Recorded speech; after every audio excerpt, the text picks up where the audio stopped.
posibilidad ng tagumpay o kabiguan, ng ligaya o lungkot. Kaya marapat lamang na tanggapin si Jesus bilang tagapagligtas at Panginoon. At matapos yun ay panariwain ang katapatan at paglapit sa Kanya bawat araw o day by day. Ang day by day ay naglalayong umalalay sa pang-araw-araw na pamumuhay. Narito po si Kuya Ed Lapis sa mensaheng pinamagatang What do you lose to fear?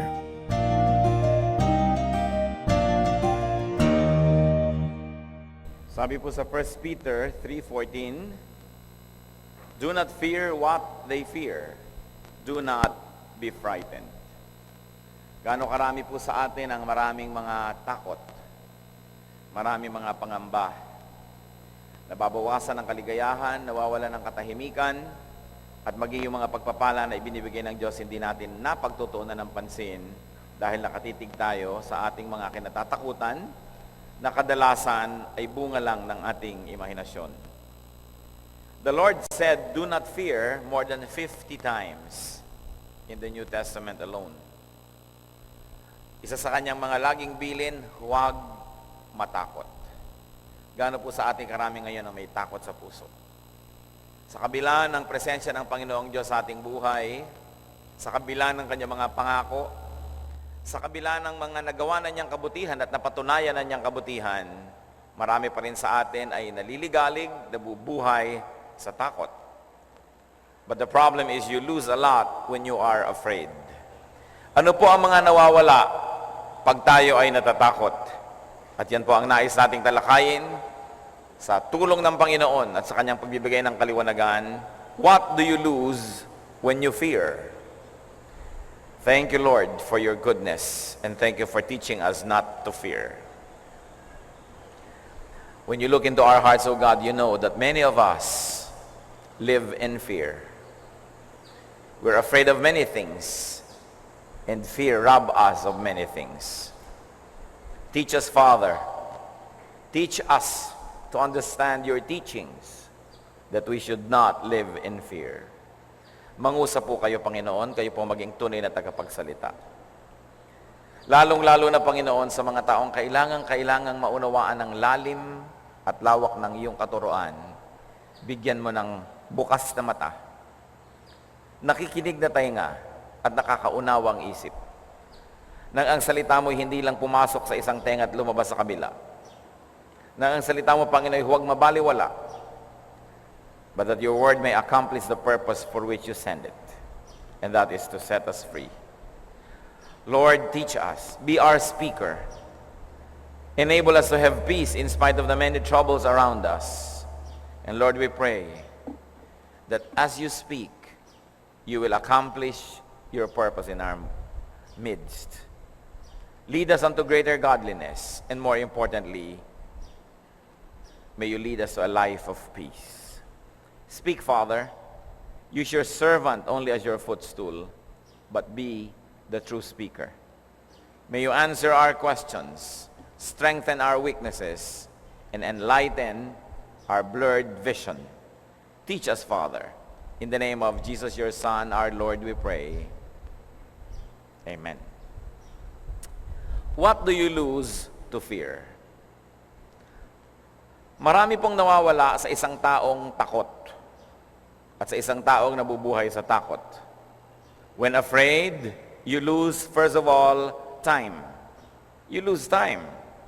Malaking pag-aaksaya ng oras at panahon ang takot at ang pagiging takot. Time that could otherwise be dedicated to fruitful work and to peaceful rest is misspent. Binibigyan tayo ng panahon ng Diyos para sa lahat ng bagay. Panahon na magtrabaho, panahon na mamunga, panahon na magpahinga. Subalit ang lahat ng yan ay nasisira kung tayo nabubuhay sa takot sapagkat wala tayong ma-accomplish. Oras ng pahinga, hindi ka makapagpahinga. Oras ng tulog, hindi ka makatulog. Oras ng trabaho, hindi ka makapagtrabaho. Sinisira ng masasamang espiritu ang timetable ng Panginoon para sa atin. So you lose time when you worry and when you are afraid. Also, you lose energy. Malakas magpapagod ang takot. Kumisan nga, panaginip pa lang nasa panaginip nyo, kayo natatakot, may humahabol sa inyo, merong gustong gumawa ng masama. Paggising nyo, pagod na pagod kayo, na parang totoong nangyari. Because what we imagine in the mind happens in another sphere. It happens in another level of truth. Although it may not always happen in the physical world. Pero meron yan na bunga. At masaklap ang bunga ng pag-aalala at takot. Because it makes you weak. It drains you of your energy. Proverbs 17:22, a crushed spirit dries up the bones. Nakatutuyo ng buto, yaang malugmok, malungkot, mag-alala, matakot. Napakahirap na gawin. When afraid, you lose peace, especially peace of mind. And when afraid, the tendency is for you to infect other people to the point that they are also disturbed. When afraid, you lose your cheer, your happiness, your cheerfulness. Nawawala ang sigla, ang saya, ang katahimikan, and you also lose soundness of mind. Nasisira ang proseso ng pag-iisip, nababawasan ang katalinuhan, nalilito at maraming maling nagagawa. What's more, when you're afraid, you lose your dignity. Warriors, fearful people, debase themselves. Pinabababa ang pagkatao noong may katawan, noong may sariling isip, kung siya ay nabubuhay sa takot. Maging si David, isang mahusay na mandirigma, magiging hari ng Israel, napakagaling na tao, pero dahil pinangunahan ng takot, nagbaliw-baliwan, kahit na ang kanyang sariling dignidad ay napabayaan. Sa 1 Samuel 21:12-13, David took these words to heart and was very much afraid of Achish, king of Gath. So he pretended to be insane in their presence. And while he was in their hands, he acted like a madman, making marks on the doors of the gate and letting saliva run down his beard. Alam niyo po noon sa Israel at sa mga kanugnog bayan, ay may kaugalian na hindi mo pinapatay ang isang taong baliw. At sa takot itong si David na siya'y masaktan, ay nagbaliw-baliwan. Hayaan na lumolobo ang kanyang laway at tumutulo sa kanyang bigote. Kinakalmot-kalmot niya yung mga pintong kahoy hanggang magkaroon ng uka at marka ito. Nagpanggap siyang nababaliw dahil siya'y natakot na masaktan. When you're afraid, you lose God's favor. You lose God's blessings. Why? Because fear means lack of faith. Yang takot ay nagpapahayag lamang ng kakulangan ng pananalig at pananampalataya. At ang pananampalataya ang unang hinahanap ng Diyos upang tayo ay kanyang katuwaan. Hebrews 11:6, and without faith, it is impossible to please God. And when God is not pleased, what kind of blessings can anyone expect? Kaya napakahalaga po na may pananalig. Fear and worrying rob people of many things. Fear and worrying do not bring good to anyone. Luke 12:25-26, who of you, by worrying, can add a single hour to his life? Since you cannot do this very little thing, why do you worry about the rest? Oo nga naman. Sino nga naman sa kabila ng iba yung pag-aalala ang makapagdadagdag isang oras man lamang sa haba ng kanyang buhay? At sabi ng Biblia, kung itong maliit na bagay na ito, isang oras na idadagdag sa buhay mo, ay di mo kayang gawin kahit ka mag-alala, eh di lalong hindi mo kayang gawin sa pamamagitan ng pag-alala ang higit pang mga malalaking bagay. So bali, walang mag-alala. Mag-aalala ka tungkol bukas, wala pa nga yung bukas na hindi mo pa nga alam kung buhay ka pa bukas, nag-aalala ka pa. Nag-aalala ka tungkol sa next week, sa next month, sa next year. Meron akong payables next month, meron akong payables next year. Pag gusto po nating mag-alala, tungkol sa darating pa, ang kailangan lang natin gawin ay lingunin ang mga nakaraan na at itanong nyo sa sarili nyo at sa Diyos, nagkulang na ba siya? Kasi kung nagkulang na ang Diyos, dapat patay ka na ngayon. Nagkulang pala siya eh. Nagkulang siya ng proteksyon, edi napahama ka na hanggang mamatay dapat. Nagkulang siya ng provision, edi dapat namatay ka na sa gutom. Nagkulang siya ng pag-aalaga sa iyo, so dapat namatay ka na sa pagkakapabaya sa iyo ng Diyos. Pero dahil buhay ka pa, kumisan nga overweight pa. Kumisan nga ang inaalala mo dahil yung mga iiwan mong pamana kaya kalitong-lito. Hindi dahil wala, kundi dahil meron. At kung nalilito tayo at nag-iisip tayong walang-wala tayo, mag-isip-isip kayo.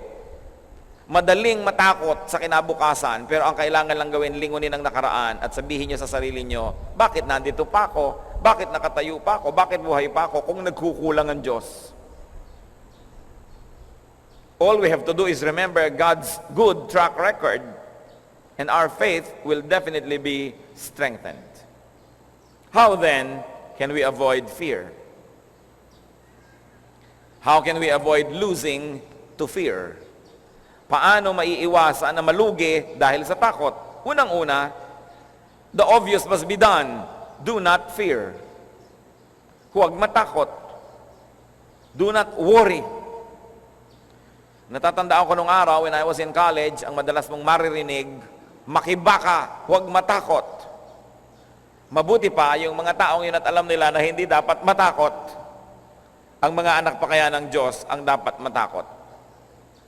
Not to fear is a decision. Ito'y isang pagpapasya. Para matakot, kailangan ka mag-decide na ikay matatakot. Kailangan ka magpasyang ikay magiging matatakotin. Pero para rin huwag matakot, kailangan magpasyang hindi ako matatakot. It is a decision. Because when you have already decided that you would be afraid, then everything else will fall in line and you really will be afraid. John 14:27, do not let your hearts be troubled and do not be afraid. Utos ito ng Panginoon, the words of the Lord Jesus Christ. Nasa kamay pala natin kasi sabi niya, do not let your hearts be troubled. Do you think the Lord is going to command something that is undoable? Mag-uutos ba siya na isang bagay na hindi pala kayang sundin naman Sabi niya, huwag kayong matakot. Huwag niyong hayaan na maguluhan ang inyong puso. Ibig sabihin, nasa ating kamay, nasa ating desisyon kung papayag tayong matakot o hindi. Joshua 1:9, have I not commanded you? Be strong and courageous. Do not be terrified. Do not be discouraged, for the Lord your God will be with you wherever you go. Wala pa tayong nakitang sinabing, do not die, because it is not in your power if you die or live. Pero yung sinabing, do not be afraid, ibig sabihin, pwede. Iniuutos, pwedeng sundin. So, kung sino man sa atin ang mahilig matakot, change your mindset. Change your mind. Reset your mind. Reconfigure your mind. Recondition your mind. So Romans 12:2, do not conform any longer to the pattern of this world, but be transformed by the renewing of your mind. Sabi, huwag ka na makiayon sa takbo ng sanlibutan, kundi mabago ka sa pamamagitan ng pagbabago ng iyong isip. Sabi sa ating wika, magbagong loob, maghunos dili, magpalit ng paraan ng pag-iisip. Kung ang reaction mo dati sa unknown is fear, dapat mag-develop tayo ng sistema, habit, na ang reaction na natin is trust in the Lord. Kung una mong reaction pag kami babayarin, may gastos ay matakot, magpalit tayo ng habit. Isipin natin, God who is bigger than our payables. God who is bigger than our troubles. God who loves us more than we love ourselves. Why do I say that? Because there are things we do that destroy ourselves. But there is nothing that God does to destroy us. Mas mahal tayo ng Diyos kaysa mahal natin ating sarili. So pwede siyang pagkatiwalaan. Discipline your mind not to dwell on worry, on fear, on the scary. Disiplina lang yan eh. Habit forming lang yan. So ano pong una nating dapat gagawin para mabago ang ating buhay at huwag tayong mabuhay sa takot? Is one, decide not to fear. And two, important, rest. Magpahinga. Magpahinga. Ang ganda-ganda ng Tagalog sa rest, magpahinga. Na ang root word ay hinga. Is when hinga, huminga ka. Magpahinga ka. Have time to breathe, to inhale, exhale. Kahit po sa mga tao na nagkakaroon ng mga physical troubles, sasabihin, relax, inhale, exhale. At may nangyayari pagbabago sa iyong utak kasi kadalasan kulang lang ng oxygen ang utak natin kaya tayo natatakot. Kulang lang ng nutrients ang ating katawan, kulang ng pahinga.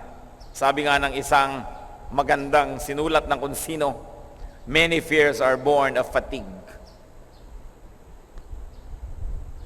Maraming takot, anak lang ng pagod. Magpahinga ka at mawawala yung mga anak niya na takot. Pag kayo po'y maraming kinakatakutan, dalawa lang yan eh. Sobra kayong maraming ginagawa, pagod na pagod kayo, o wala kayong ginagawa. And when the devil finds you doing nothing, he puts you to work. Because an idle mind is the devil's workshop. So a mind that is too busy and too idle will find lots of things to be afraid of. Huwag kayong magtaka, pati po si Elijah na isang napakadakilang propeta, dahil sa pagod, na iba ang pag-iisip at gustong mamatay. 1 Kings 19 verses 1 to 8. Now Ahab told Jezebel everything Elijah had done and how he had killed all the prophets with the sword. Ito pong si King Ahab, ang kanyang asawa na si Jezebel ay nag-sponsor ng state religion na puro kasamaan. Yung kanyang kulto ang ginawa niyang state religion. At si Elijah, nasugo ng Diyos, ang nagpapatay sa napakaraming mga pare nitong false religion na ito. At nagalit si Queen Jezebel, who at the time wielded lots of power over Israel. So Jezebel sent a messenger to Elijah to say, "May the gods deal with me, if be it ever so severely, if by this time tomorrow I do not make your life like that of one of them." So sabi ni Jezebel, tinitiyak ko sa iyo kung anong ginawa mo doon sa aking mga alagang pare, gagawin ko rin sa iyo. Patay ka bukas. Elijah was afraid and ran for his life. When he came to Beersheba in Judah, he left his servant there, while he himself went a day's journey into the desert. He came to a broom tree, sat down under it, and prayed that he might die. "I have had enough, Lord," he said. "Take my life. I am no better than my ancestors." Then he lay down under the tree and fell asleep. All at once, an angel touched him and said, "Get up and eat." He looked around, and there by his head was a cake of bread baked over hot coals and a jar of water. He ate and drank and lay down again. The angel of the Lord came back a second time and touched him and said, "Get up and eat, for the journey is too much for you." So he got up and ate and drank. Strengthened by that food, he traveled 40 days and 40 nights until he reached Horeb, the mountain of God. Nakita niyo po itong napakagaling at napakabantog at napakamakapangyarihang propetang ito. Napagod siya sa kanyang kabanalan. Napagod siya sa kanyang mga kabayanihan sa dami ng kanyang campaign against this false religion. And when he was tired, he received a message from Jezebel, "Papatayin kita." Sa takot niya, siya'y tumakas. At matapos ang isa pang lalong nakakapagod na pagtakas, naglakad pa siya ng isang buong araw. At pagkatapos nung narating niya yung kanyang gustong puntahan, Sabi niya, Diyos ko po, patayin niyo na nga ako. Sobra-sobra na ang aking mga dinaranas.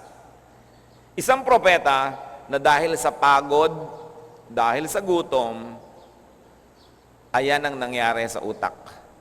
Gustong mamatay.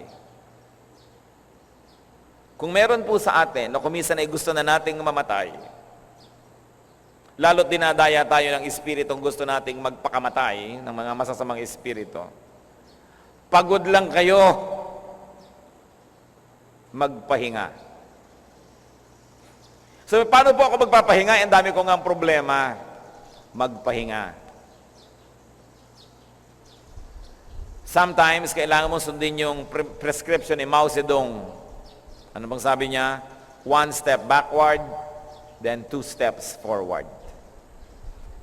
Ang sasakyan man, kumisan kailangang umatras para makaabante.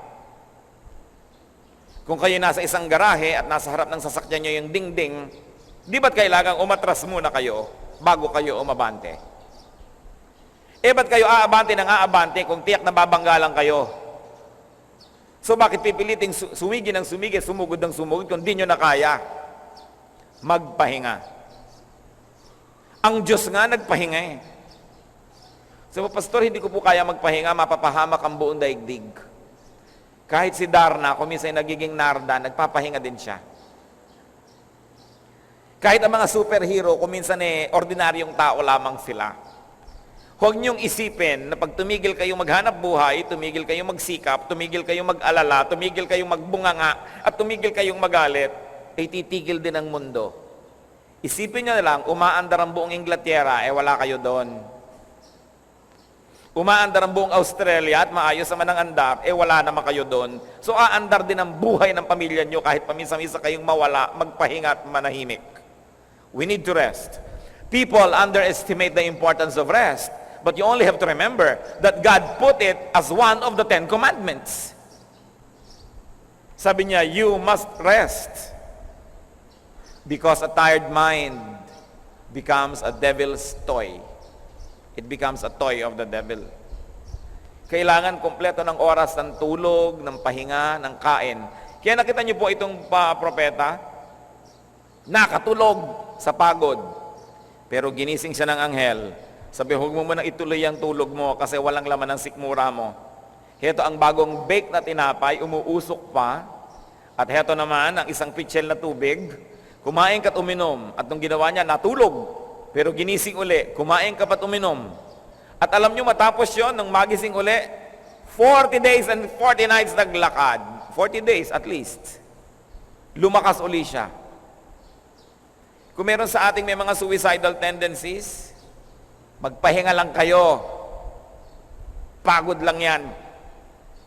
Pagod ang kaiisip, pagod ang pagpupuyat, pagod na pagsisikap. Another way to avoid fear, trust in God. Magtiwala sa Diyos. John 14:1, sabi ng Panginoon, do not let your hearts be troubled. Trust in God. Magtiwala. Psalm 56:3-4, when I am afraid, I will trust in you. In God whose words I praise, in God I trust. I will not be afraid. What can mortal man do to me? Sabi niya, pagka ako'y natatakot, papalitan ko yon ng pagtitiwala. Oras na ako'y tinutokso na ng takot, ipapaalala ko sa aking sarili kung sino ang Diyos at ako'y magtitiwala. Another way to avoid fear is to live as to receive God's protection. Live in a way that you will receive God's blessing. Mamuhay sa paraan na nakakalugod sa Diyos at kung ganon, tatanggap ng pagpapala ng Diyos.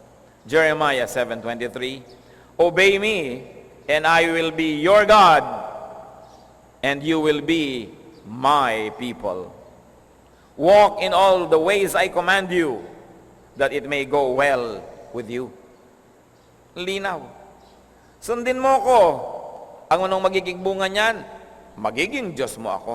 At ikaw ang aking magiging bayan. Magiging ama mo ako at ako ay kayo magiging anak ko pag sumusunod ka.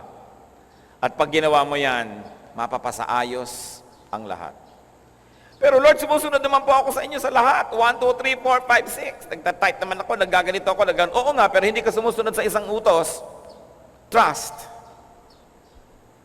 Hindi ka sumusunod sa isang utos. Have peace. Hindi ka sumusunod sa isang utos. Do not be troubled because you allow all of these things to trouble you. So akala mo sumusunod ka talaga, pero marami kang di sinusunod, kaya ka magulo. Akala mo lang, masunurin ka na nga. Saan ka naman nakakita ng Diyos na sinusunod mo na, tas ang bunga pa rin, magulo ka?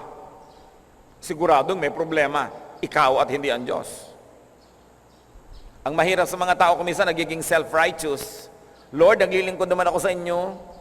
Nagdo-donate ako, tumutulong ako sa mahihirap.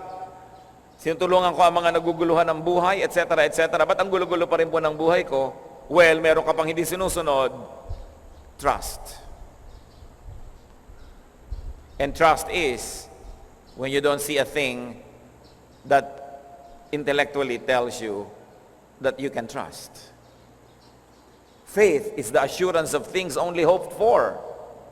It is the proof of things that are not seen. Kaya mahalaga ma-develop po natin ang ating pananalig. Sa mga makatatakutin, mga kapatid, kung matatakutin kayo, I will encourage you, ituloy nyo yan. Patuloy kayong maging matatakutin. Pero, palitan nyo ang kinakatakutan. Fear God instead. Total, mahilig kayong matakot. Sige. Kaya lang, sa Diyos na lang tayo matakot. Bakit ka natatakot sa momo? Bakit ka natatakot sa kamatayan? Bakit ka matatakot sa kasalatan? Bakit ka matatakot sa kawalan ng pera? Matakot ka sa Diyos. Psalm 33:18, but the eyes of the Lord are on those who fear Him, on those whose hope is in His unfailing love. So what does this verse tell us? That God gives us undivided attention. His eyes are on us. Psalm 34:7, the angel of the Lord encamps around those who fear Him, and He delivers them. Pinaliligiran ng mga anghel ng Diyos ang mga taong may takot sa Diyos. So God promises protection. But many people fear the enemy, not God. When you fear God, God lets His angel encamp around you, and you are protected. Psalm 111 verse 5, He provides food for those who fear Him. He remembers His covenant forever. Provision ang isang pangako dito. So what do we do? Stop all your needless losses to fear. Sobrang marami nang nalulugi sa inyo pag tayo'y natatakot. Si Abraham, isa sa mga pinakadakilang lalaki sa Biblia, but Abraham lost his holy standing to fear for his life. Sa takot na mamatay, nung naglalakbay sila ng napakaganda niyang asawang si Sarah, natakot siyang pag-interesahan ng mga Egyptians ang kanyang asawa at patayin siya para mawala siya sa landas, huwag siya maging sagabal. Sabi niya sa kanyang asawa, Hoy Sarah, sabi mo sa mga Egyptian, kapatid kita ha. Kahit kunin ka nila, pakuha ka na lang, di bali na. Huwag lang ako mapatay. Genesis 12:11-13. As he went about to enter Egypt, he said to his wife Sarai, I know what a beautiful woman you are. When the Egyptians see you, they will say, this is his wife. Then they will kill me, but will let you live. Say you are my sister, so that I will be treated well for your sake, and my life will be spared because of you. Kita niyo po, willing to si Abraham na yung asawa niya ay makuha ng iba, huwag lang siyang mapahamak dahil sa takot nawalan siya ng kanyang dignidad. Si King Saul lost his crown to fear of David. 1 Samuel 18:12, Saul was afraid of David because the Lord was with David but had left Saul. At dahil doon kung ano-anong ginawa nitong si Saul ng mga kabalbalan dahil natatakot kay David. Pati si David, Nawala ang kanyang magandang testimony, ang kanyang moral bearings, sa takot niya na ma-expose ang kasalanan niya na siya'y sumiping sa asawa ng isa niyang kawal. Nasa giyera ang kanyang mga kawal, ipinakuha niya yung asawa. At nung nagbuntis ang babaeng ito, sa takot niya na mabisto, binigyan niya bigla ng bakasyon yung kawal, hoping na uuwi sa kanyang asawa, para pag yung asawa ay nag-text, alam mo, buntis ako. Sabi niya, ay, kasi umuwi naman ako eh. Pero ang lalaking ito, sa galing ng kanyang pagkatao, kahit pinauwi ng hari, hindi umuwi sa kanyang bahay. Nandun lang sa palasyo. Kaya natapos na yung bakasyon, hindi pa siya nakapunta sa kanyang asawa, paano ngayon maipapaliwanag na nagdalang tao ang asawa? Ay ginalaw ng hari. At sa takot ni David na mapahiya siya, mapahamak dahil dito, ipinapatay niya ang kanyang kawal. 2 Samuel 11:14-15. David wrote a letter to Joab and sent it with Uriah. Si Uriah yung kawal na yon. In it he wrote, "Put Uriah in the front line where the fighting is fiercest. Then withdraw from him, so he will be struck down and die." Nakita niyo itong mga magigiting na mga tao na to sa Biblia, ang nagagawa nilang mga kamalian dahil sa takot. Tayo pa, pag nagpadala tayo sa takot, anong magagawa natin? Sinisira tayo ng takot. Pati si David, pati si Abraham, pati si Peter. Nangako yan sa Diyos, sa Panginoong Jesus, hindi ko po kayo itatatwa kahit mamatay ako. Pero nung hinuli na ang Panginoon, at si Pedro ay susunod-sunod, bubuntot-buntot, at nakilala siya at namukhaan. Sabi ng mga tao, di ba kasama ka rin ni Jesus? Hindi Itinatwa niya ang Panginoon. He lost his testimony, his good standing, and his joy to fear. Matthew 26:69-74. Now Peter was sitting out in the courtyard, and a servant girl came to him. "You also were with Jesus of Galilee," she said. But he denied it before them all. "I don't know what you're talking about," he said. Then he went out to the gateway where another girl saw him and said to the people there, "This fellow was with Jesus of Nazareth." He denied it again with an oath. "Pexman," sabi niya, "di ko siya kilala. I don't know the man. Promise to die." Swear to die ba yun? May oath pa eh. After a little while, those standing there went up to Peter and said, "Surely you are one of them, for your accent gives you away." Then he began to call down curses on himself, and he swore to them, "I don't know the man." So para makumbinsi lang ni Peter na hindi siya kasama ni Jesus, nagmura pa. Para lang maging convincing ang kanyang denial. What happens to people when they are afraid? Kaya ang kautos-utosan ng Panginoon, do not be afraid. And very especially, do not fear men. Huwag matakot sa tao. Psalm 27 verse 1, "The Lord is my light and my salvation. Whom shall I fear? The Lord is the stronghold of my life. Of whom shall I be afraid?" At sa Hebrews 13 verse 6, "So we say with confidence, the Lord is my helper. I will not be afraid." The Lord is my helper. I will not be afraid. And do not fear even evil spirits.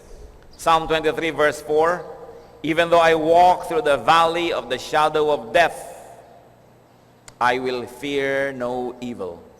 For you are with me. Your rod and your staff, they comfort me." Safety is not the absence of danger. It is the presence of God. So peace is not the absence of problems. It is the presence of God. And because God is present, because God promises, "I will never leave you, I will never forsake you," we may not fear. We can decide not to be afraid. I like to ask each and every one of us, what do you lose to fear? Anong nawawala dahil sa inyong takot?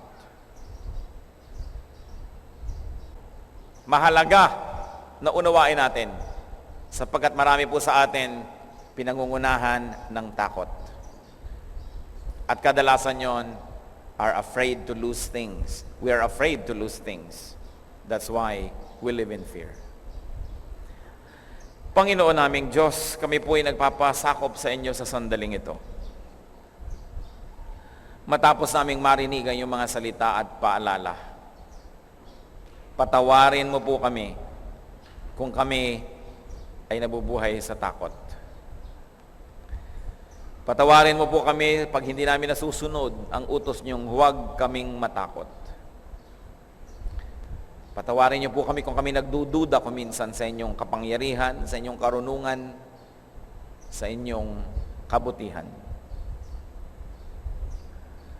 Siyasatin niyo po ang aming puso, Panginoon, kung ano-anong nawawala sa buhay namin dahil kami may takot.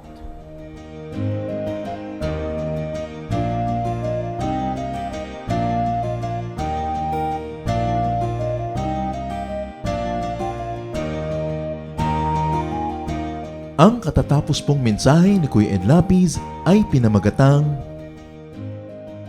What do you lose to fear?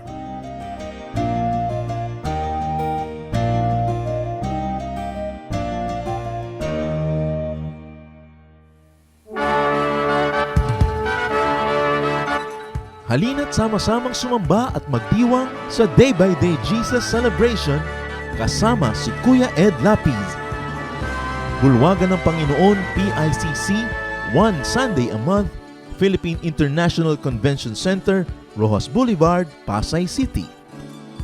All other Sundays, sa mga day-by-day mini-bulwagan ang pagtitipon. Para sa buwan ng Setyembre, gaganapin ito sa September 1, 2024. 8 a.m. ang First Jesus Celebration, 10 a.m. naman ang Second Jesus Celebration. Para sa iba pang detalye, bisitahin ang ating official Facebook page, Day by Day Friends.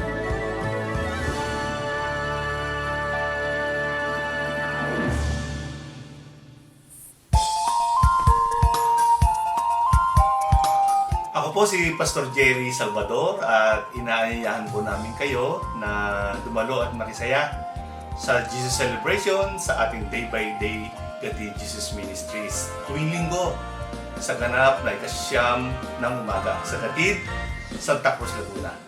Para po sa dagdag detalye ng schedules at lokasyon, narito po ang mga contact details. 0915-655-0756 at 0921-411-0987. Pwede rin po ninyong bisitahin ang aming FB page, ang Day by Day Gatid Jesus Ministries. Halinang ipagdiwang ang Panginoong Jesus.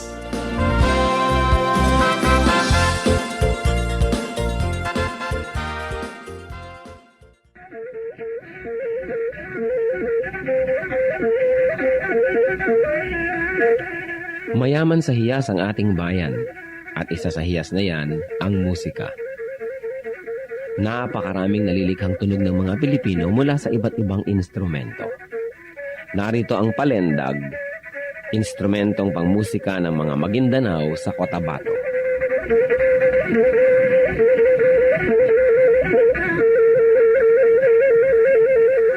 Ang palendag ay yari sa isang manipis na buho na may 2 sentimetro ang bilog at 10 sentimetro ang haba.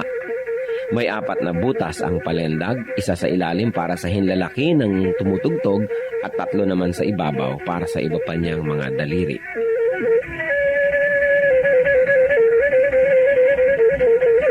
Hinukaan ang isang dulo ng buho upang lumapat ito sa labi ng manunugtog habang siya'y umiihip.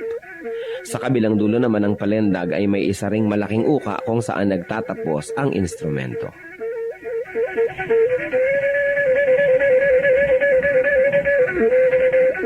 Ang pagtugtog ng palendag ay pawang improbisasyon ng manunugtog.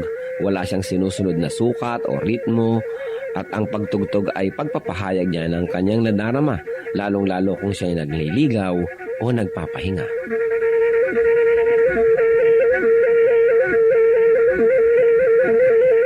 Ang musika ay wika ng kaluluwa. Ang ating musika ay marapat lamang na pag-aralan, kilalanin at tugtugin sa karangalan ng Panginoong Hesus. Ang palendag ng Maguindanao sa Cotabato.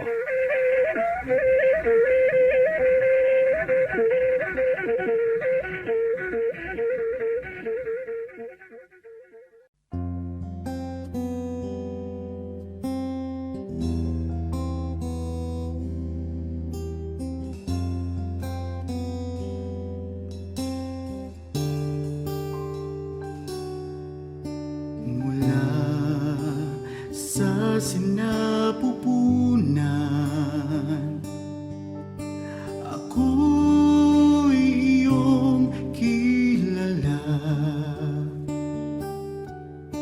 Wala na ngang iba, sa inyo'y hihigit pa. Panginoon, tapat, dakila ka. Kayo lang ang pupurihin at siyang tatanghalin, pagkat kay buti-buti niyo sa akin. Ang pag-ibig na sadyang kay ganda, mga pangako niyo'y gabay sa aking daan. Walang makapapantay sa anak ninyong alay. Ang pag-ibig niyo'y sapat kailan pa man.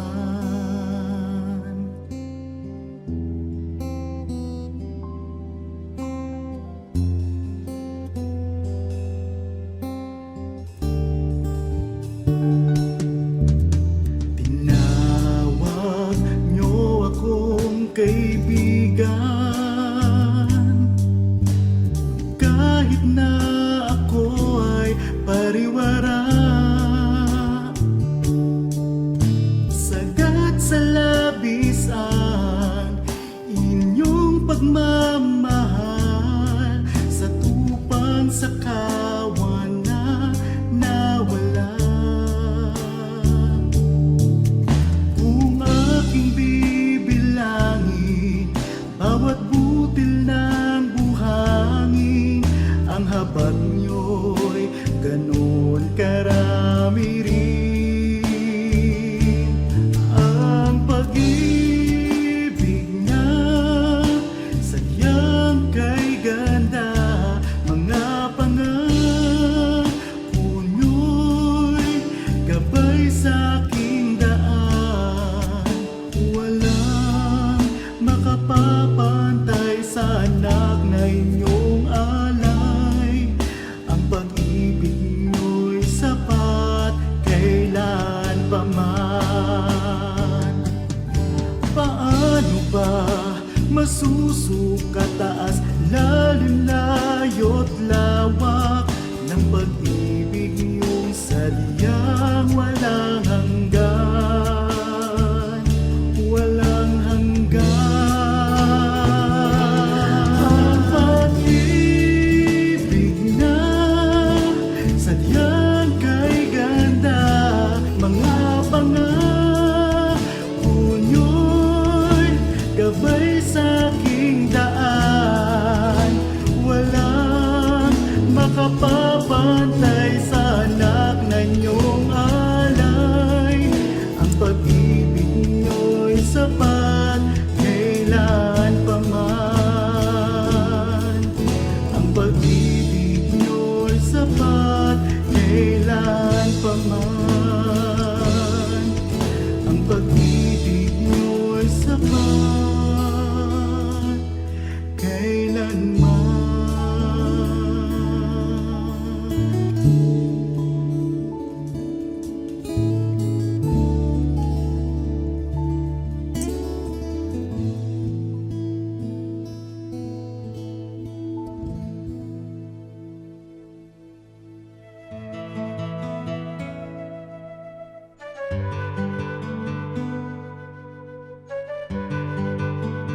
Ano ang sikreto ng kapangpangan at magaling siyang magluto? Ang Kapampangan kasi, yung kultura niyan ay na-develop masyado, lalo sa cuisine. Dahil mayaman ang probinsya. Marami mga tubig, tabang na pinanggagalingan ng freshwater fish. Katabi din niya ng dagat na pwedeng panggalingan ng saltwater fish. At may mga brackish water yan sa mga river mouths na pwedeng panggalingan ng mga sugpo, mga alimango. Pagkatapos, patag ang probinsya, hindi bulubundukin. Therefore, maraming kalsada. Therefore, malapit sa Manila. So, pwede ka ngayong marating ng mga influensya, not only from Manila, but from the world through Manila. So, the best of the world can converge in such a place. Kaya, napakarami nang na-develop nila ng mga kain, mga pagkain, mga masasarap, dahil meron silang leisure to cook. Because the rich soil, the developed economy gave the people the luxury to indulge in the finer things in life. Hindi lang pagkain Kapampangan ang masarap. Ang pagkain Bulacan, halimbawa, ang pagkain Laguna. Kaya lang yun sa Pampanga talagang sobrang nag-glamorize dahil maraming mga Kapampangan na cook at mga restaurants rose to national prominence.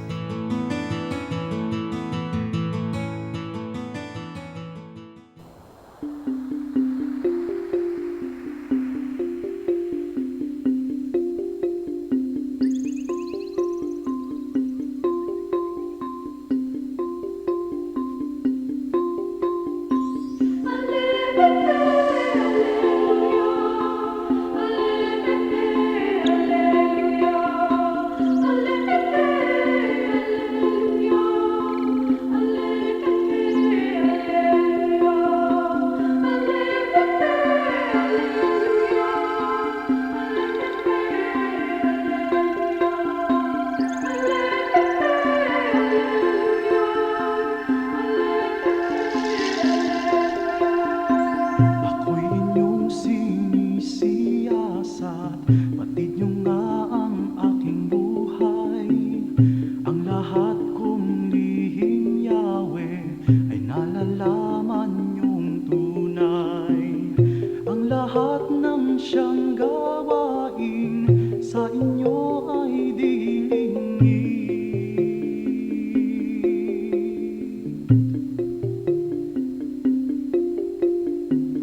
Ako may malayo, Yahweh, isip ko'y dagli ang bati. Hallelujah,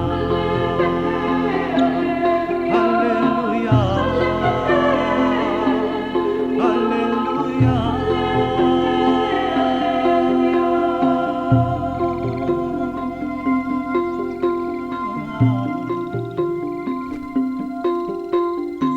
Ako'y inyong nasisilayan, magawa o hindi man. Ang lahat ng gawa ko, Yahweh, ay pawang iyong nalalaman. Kayo ang lagi kong kapiling, katabi ko oras-oras.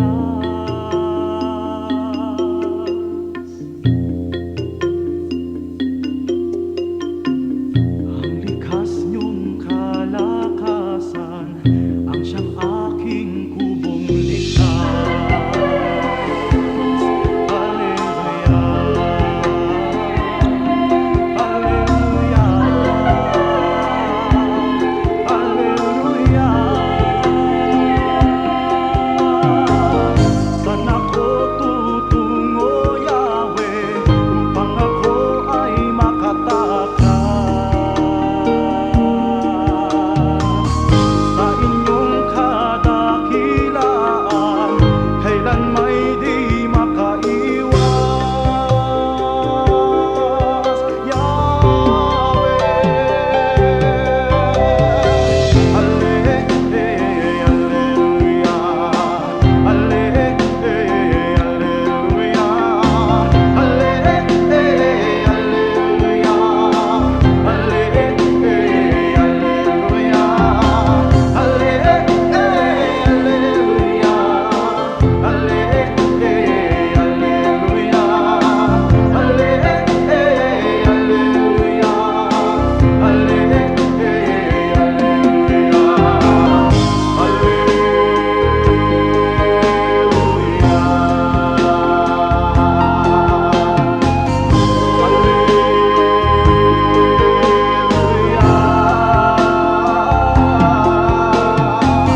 paniwalaan ay ikaw.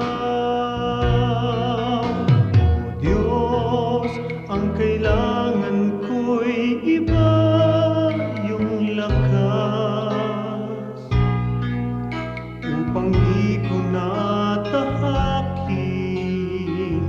ligaw na landas sa pagpaparot parito. Sa ulat bagyo'y hindi magbabago. Katapatan ko, ang alay ko, Panginoon. Katapatan ko, sa'yo'y panghabang panahon. Kahit minsan na tiwala ko'y di kukupas, katapatan ko, panatiliin mong wagas.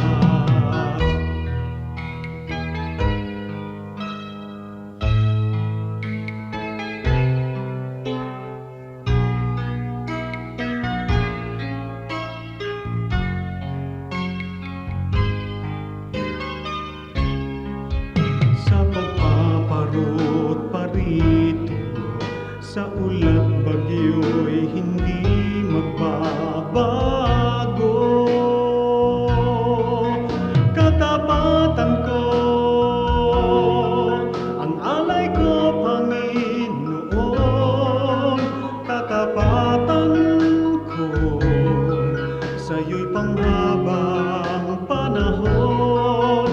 Kahit minsan man tiwala ko'y di kukupas, katapatan ko, panatiliin mong wagas.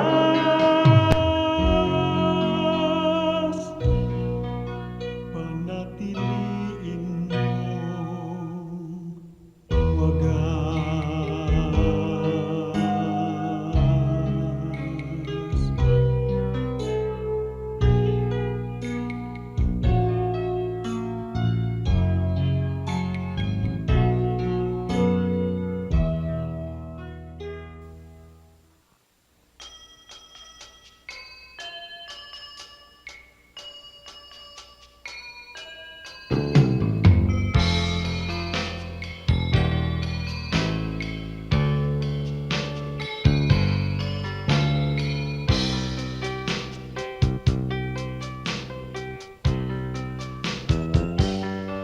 Nais kong mamasdan ang ngiti sa bawat labi, kagalakan ay maghari kailanman. Nais kong marinig itong awit ng pag-ibig, kabutihan at kapayapaan man.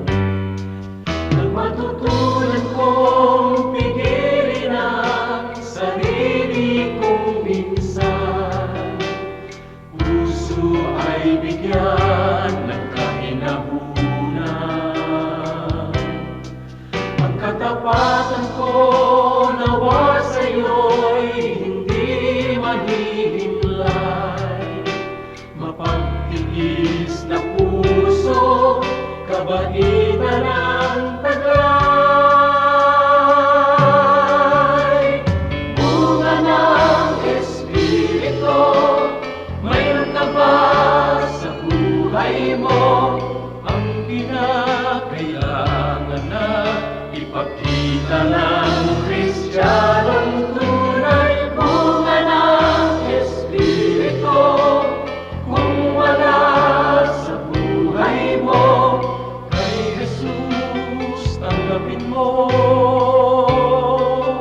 Bunga ng Espiritu.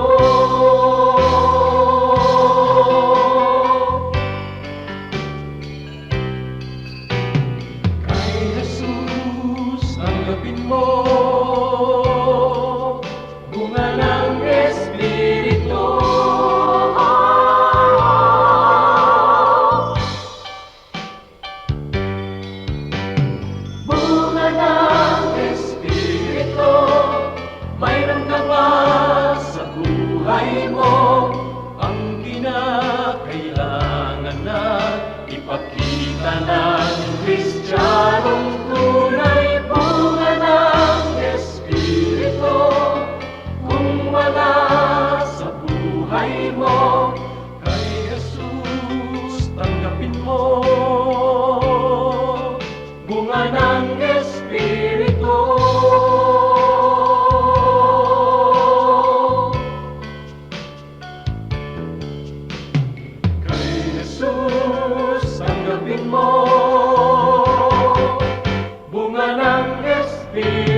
Oras na po para pansamantalang magpaalam ang programang Day by Day.